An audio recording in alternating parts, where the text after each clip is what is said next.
In real estate, when purchasing a new home or apartment, but mostly a house, there are certain factors that affect the price, some positively, some negatively.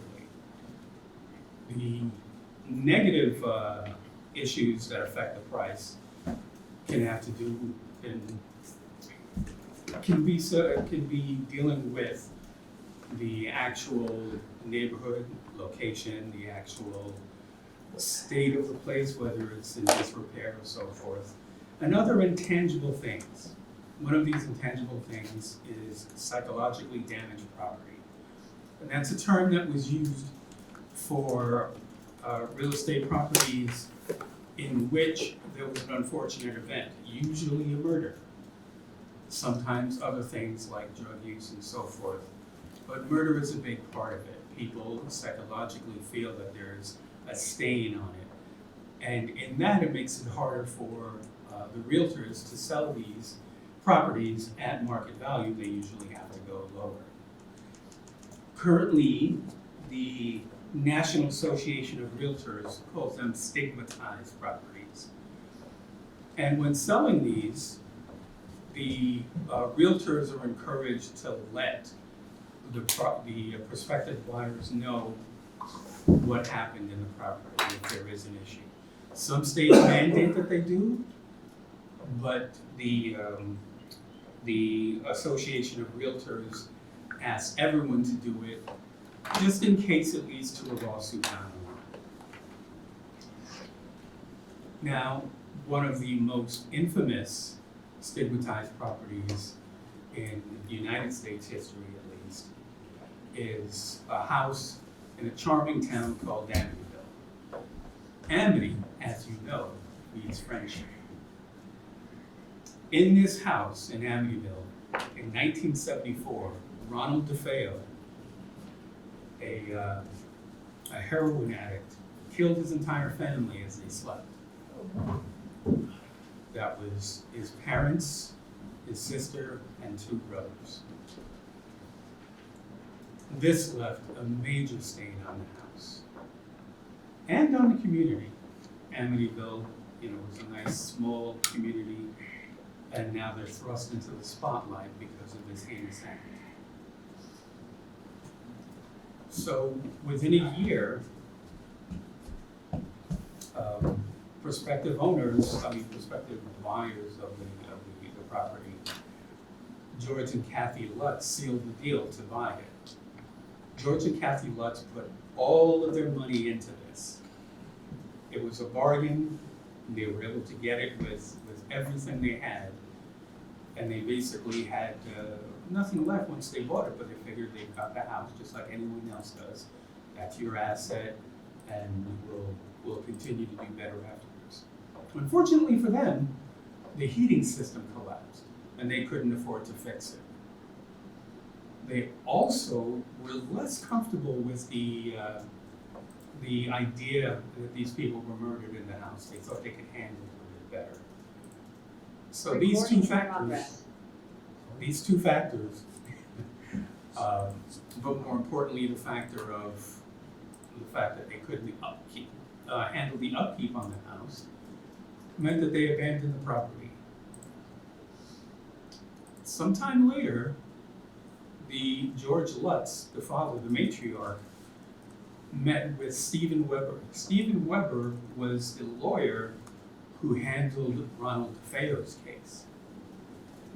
And they basically colluded and made up a story about why the Lutzes left that house. They embellished things that they saw in crime scene photos and everyday occurrences. They just reimagined to be these horrible things that haunted the family that was there.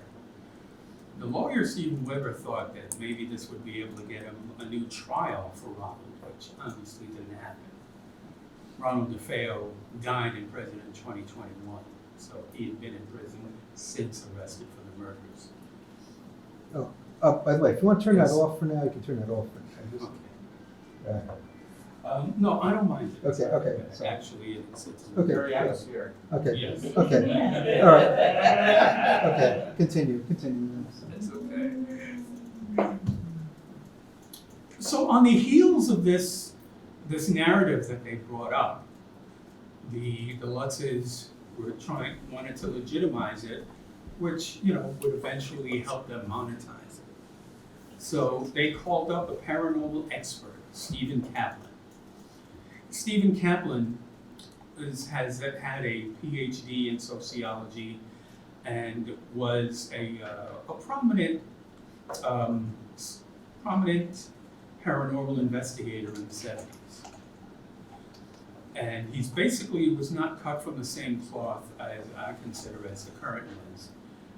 He was someone who was more in line with the Society of Psychical Research in England, or even, dare I say, Joe Nickell. I say that because, unlike other paranormal investigators, he actually was interested in primary info and going to the source to get information.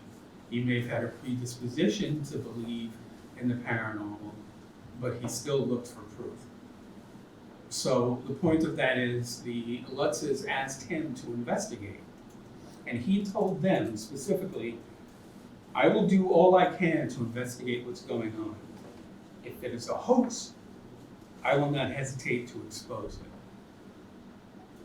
After hearing that, the Lutzes told him, you know what, we don't need any more attention. Let's not do that. We'll forego this investigation. 5 days later, Stephen Kaplan turns on the TV and sees the Lutzes' home on Channel 5 News. Marvin Scott is doing a report about the supposed hauntings there, and there's a seance going on. This is very suspicious for a couple who decided they didn't want any more publicity. So he started his own investigation, an investigation that lasted more than 20 years. And within, he actually debunked every paranormal claim that they made within the book and then transferred to the movie, which the movie took things way further. So that's very important that a true believer actually was able to debunk every claim that they made. That was in 1976. In 1977, the Amityville Horror book was published. And in 1979, the movie was published. The movie was released into theaters. Both of these with the tagline based on a true story. Since that time, obviously any movie that has that grosses a lot of money, that makes a lot of money, will get a sequel. And there are some canon Amityville sequels. The first being a prequel to the first movie that adds a paranormal spin to the DeFeo murders by way of possession, and a third movie that just takes things a little further. And the third movie actually has a character that's supposed to be Stephen Kaplan that gets killed by a demon. So these people do hold some major grudges. But since then, it has really spun out of control. The word Amityville became synonymous with horror. I wrote an article about Amityville in 2020, and within that I did some research, and at that point in 2020, IMDb had 148 matches from movies with Amityville in the title. I did that again in this year, 586 titles. That's crazy. I imagine there may be some overlap that's making that number a little false. I'm sure there's something wrong with that search. But 148 was bad enough. Of these movies, a few of them were documentaries, a very small amount, but most of them are actual so-called horror movies or comedy horror movies. Some of the most interesting titles, and to show you how far these things are going, in 2022, Amityville in space, Based on true story. based on this year, Amityville Bigfoot. Yes. My God. Starring former movie star Eric Roberts. How hard And in production right now, Amityville Cocaine Bear. So this tragedy has now become the oddest kind of folklore and the worst kind of joke, unfortunately, because what used to mean horror now really means lazy writing with a hook to make a quick buck. And I wonder how much these people are actually making, but that's a bit too involved for me to investigate. In that vein, the Lutzes, whatever they made, not whatever they made, but however much they made from this whole hoax, selling to the publishers and so forth, they also got tied up in a lot of litigation. They were sued by Steven Weber because he stole, they supposedly stole ideas from him, and there were a lot of other court cases and civil actions based on it. And you remember Stephen Kaplan? Stephen Kaplan, the paranormal investigator, the honest paranormal investigator, who they denied. Of course, he made no money off it. But when they decided to not go with him, they went with another pair of paranormal investigators. Does anyone know who these people could be? I just want to guess. Russ is smiling. I think he knows. The X-Files? No, this was in the 1970s. The X-Files didn't exist. But no, that's interesting. Come on, someone has to know. Yes. Penn and Teller. No, Penn and Teller didn't exist at that point, at least not as an actor. So the answer is Ed and Lorraine Warren. Yes, Ed and Lorraine Warren, who never met a paranormal claim that they didn't love, and never met a person they wouldn't exploit. Even if they didn't make much money off the Amityville idea and attaching themselves to it. And by the way, they were in that seance that Stephen Kaplan saw when he saw the news report from Channel 5. They got a lot of credibility from this because it was a big public thing. The public understood that this was a real haunting based on a real story from real people in Long Island. And their connection to it really gave them a big cachet amongst paranormal investigators. So their reputation, soared with them, and with skeptics, of course, there's no difference. They're still doing the same grift. So as far as the story is concerned, everyone directly related with it is now dead. The Lutz family, George and Kathy Lutz are dead. The Warrens are dead. Stephen Kaplan is dead. But the story lives on. So with this story, with the idea of the folklore it created, what's the harm, right? That's one thing we ask a lot, what's the harm? It depends on who you're talking to, it depends on who you consider. But I think more people should consider Ronald DeFeo Sr., dead at 43, Louise DeFeo, dead at 43, Dawn DeFeo, dead at 18, Allison DeFeo, dead at 13, Mark DeFeo, dead at 12, and John DeFeo, dead at 9. I think people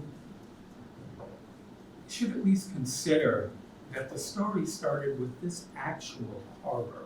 This is the only real horror in the story.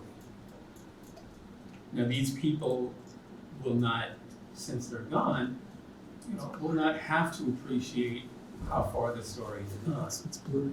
But they do have family and friends. And the wounds will always be there. And how much will it affect them when they see yet another stupid Amityville movie? On the broader scale, these things do have a life beyond the actual event. The shame is that it's supposedly based on a true story. That's it.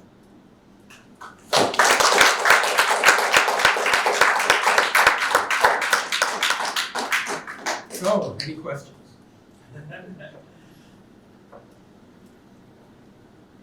Are you familiar with the Ellis House in Los Angeles and what the significance of that house is? There's several movies that have appeared.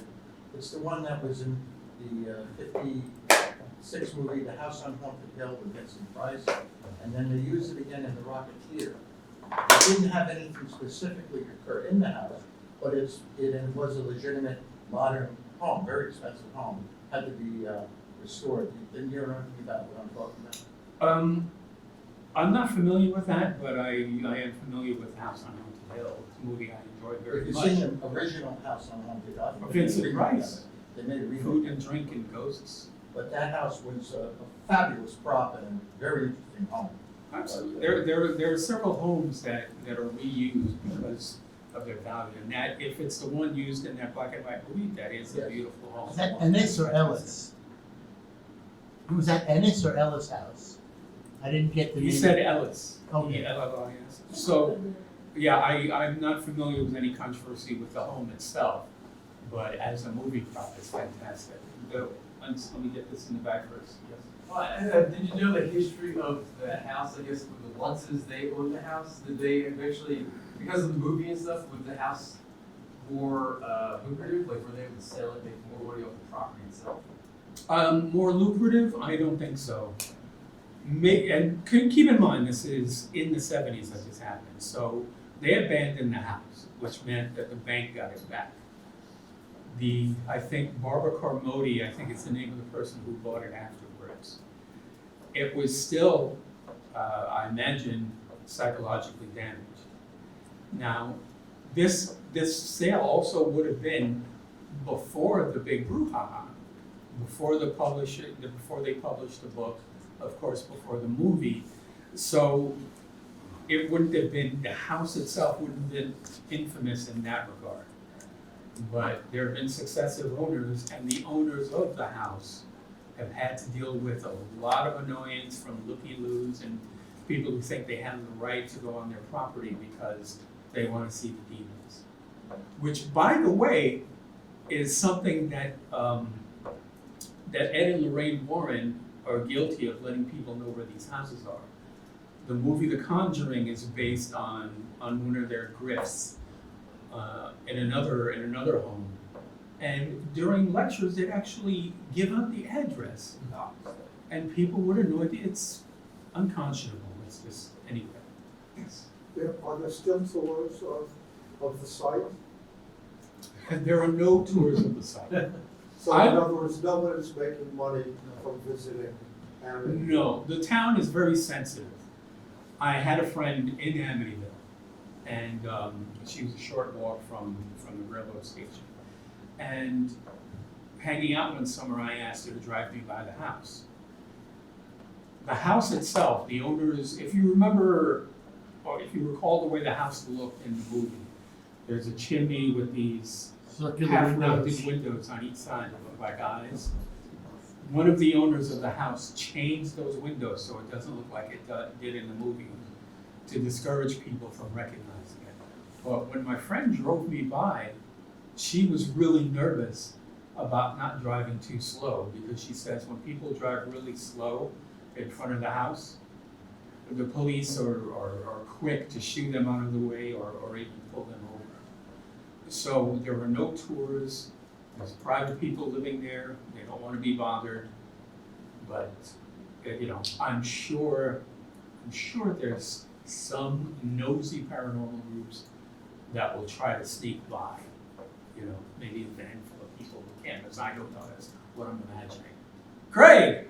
So, what are your thoughts? The fact that Amityville is in the public domain, so anyone can write anything, Yes. and everything has been towards the ghost story. Why hasn't anyone tackled in journalism the issue of the murders that happened and the Well- effect? And also, it's blurred out on Google Maps, so Oh, that's you great. can't even see it anymore. The town has it blurred out. So to your point, there are movies about the DeFeo murders. I think there's one on either Tubi or not Tubi, I'm not sure. Sorry. What's Tubi is it's TUB. an app that shows T- movies. TUB. TUBI. Oh, my friends at school tell me to watch a movie. But as I mentioned, the wide breadth of movies, a small amount are documentaries. And some of those are actually, certainly consider the DeFeo murders, and some I'm sure are all about the DeFeo murders. I've watched one that is about the DeFeo murders. Unfortunately, those just don't get Popular. But they don't. But neither will Amityville Bigfoot. But they get threat license. It's public domain. They can do Amityville MAGA. Absolutely. Amityville is not. It's a place. Anyone Yeah. can say. It's not like Raiders of the Lost Ark. Spiro. Yeah, I just want to point out a change in societal values. A classic horror movie has its protagonists trying to save their lives or trying to save their souls. These guys just want to keep the house. It's like, Well, is this really you're fighting some eternal force and you just want this piece of real estate. so I want to make 2 points about that. The actual narrative of it is not. The real narrative is they couldn't keep the house. The narrative of the story is this house is going to kill us. But in the 80s, I read an article in which Stephen King called the Amityville Horror an economic horror story, which I think it really is. He was on point about that. So it's maybe it says something about real estate, but not really. It's a nice house. It's got access to water behind it. It's a quiet town.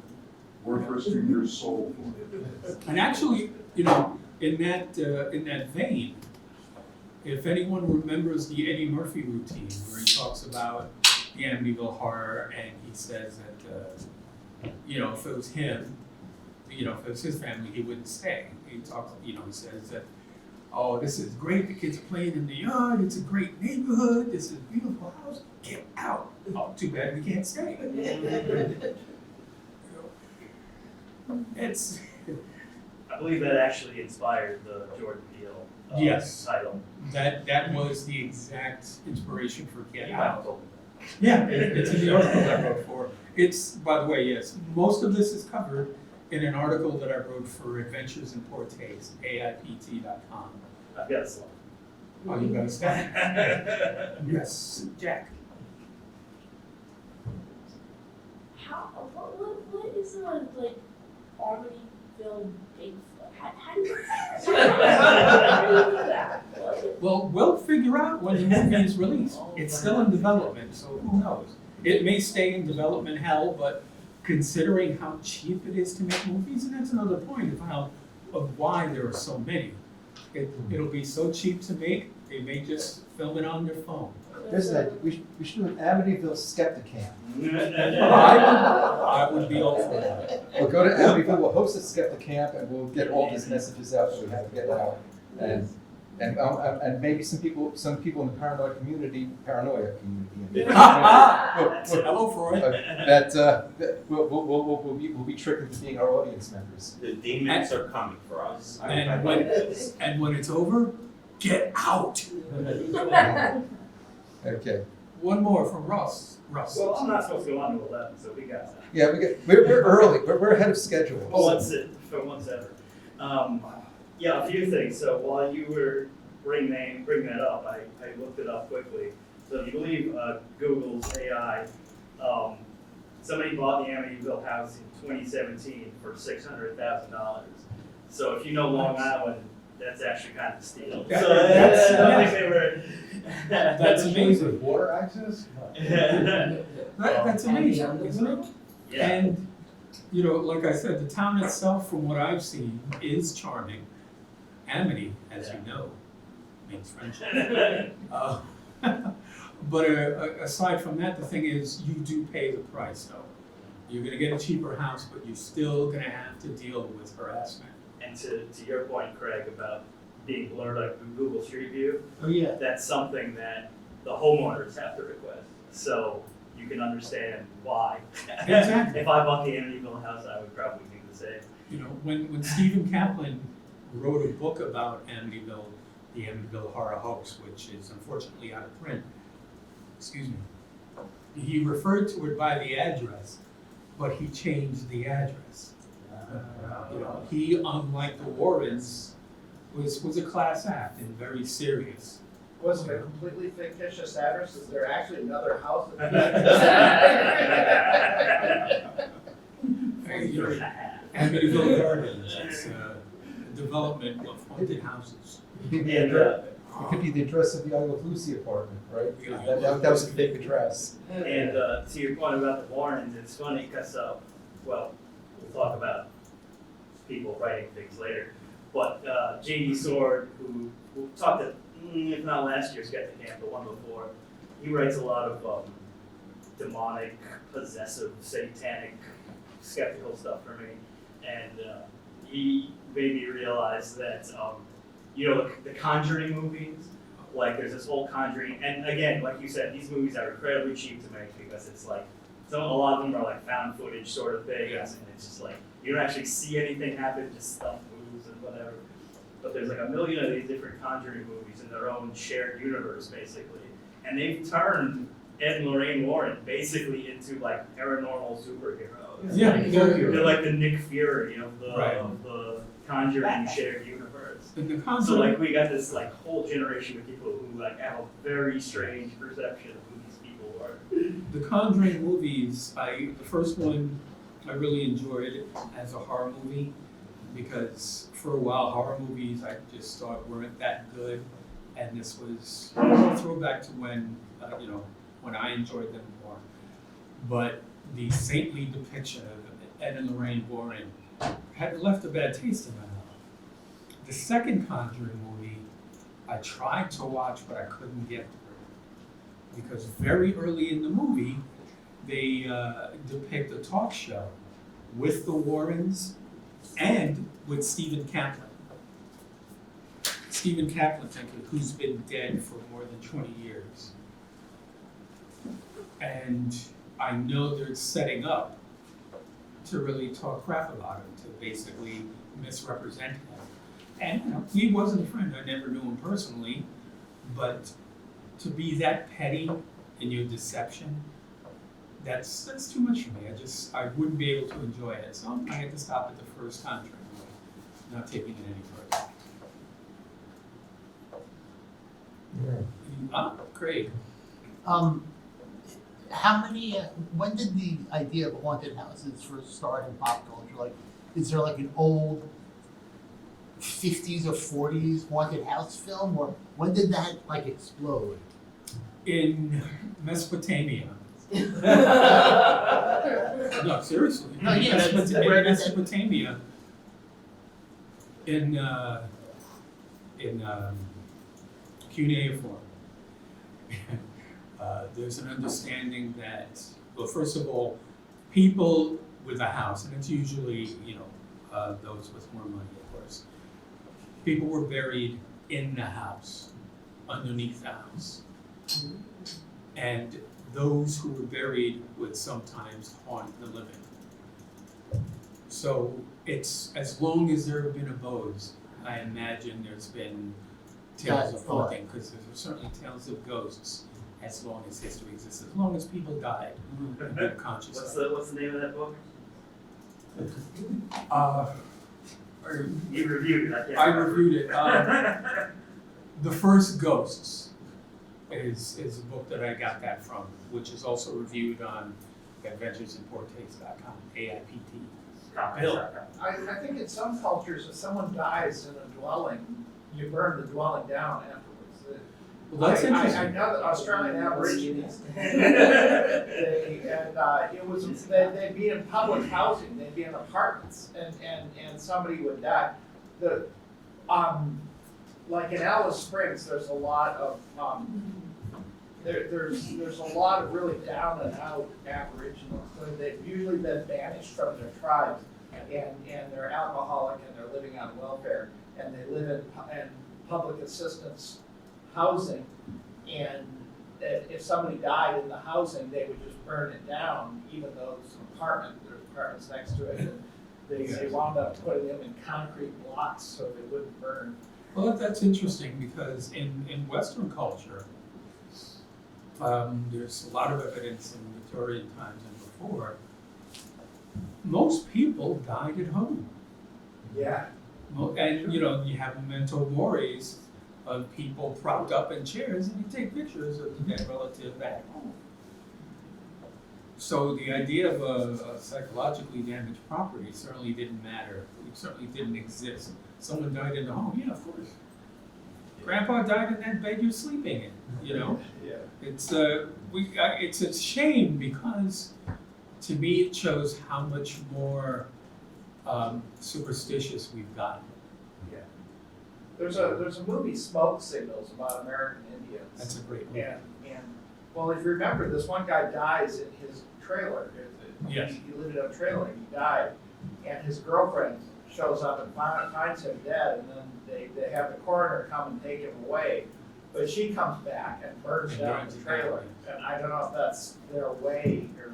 Yeah, you know, who knows? That may just be cinematic. Yeah. You know, the fact that she burned it down, but it's also a way of saying goodbye, leaving him behind, which may go into the tradition if that is a tradition. You know, I mean, every tradition has their unique ways of dealing with death, and unfortunately, we all deal with death. Great. Disney has a haunted mansion. I just wanted to Disney does have a haunted Just had to mansion. put that out there. And you can see yourself seated next to a ghost. I on bet that. that. I know from That was Pepper's ghost, right? Actually, it still is. But they're using projection technology, Pepper's Ghosts, now instead of solid objects. Oh, so it's I more projection. would have had the solid object because I was on that ride in 1978. Yes, right. Yeah. Interactive? No, Like if you slap it, will it go? no, I don't think it's that interactive. Oh, I think, What but do they're you want here? but they're a lot more animated. So the Haunted Mansion used to have these solid, like they were just sitting there. they were just sitting there in the car with you. You saw their Right, reflection in the mirror, and it was a Pepper's Ghost effect. But now they have, it's still a Pepper's Ghost effect. You can see them in the reflection with you, but they move around. You know, they're more animated because it's a projection instead of a solid object. Right on. So, if that's all. And it might depend on which one to mention first. Some of them are